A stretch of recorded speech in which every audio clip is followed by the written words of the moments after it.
Hello fries lovers! Gaya nyo na sobrang favorite ang french fries, I was so thrilled when I found out na merong super fries na nag-trending sa TikTok. Dito nga pala matatagpuan sa Shilin Night Market ang stall ng French Fry Brothers. Sa exciting part ay ang kanilang iba't ibang dipping sauce na pwede mo lagay lahat kung gusto mo. Sorry.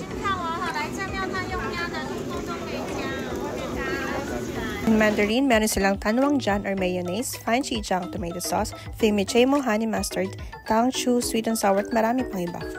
This is only $120 kung gusto naman na may cheese as initial base bago mo patungan ng iba't ibang sauce ay mag-add lang ng $10.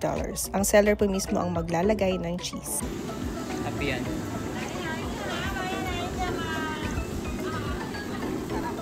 Taraw. Perfect bike. Agad ka. Galing nga, may pahangin pa yan.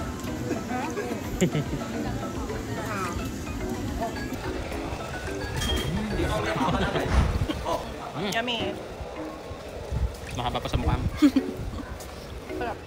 1,000 out of 10.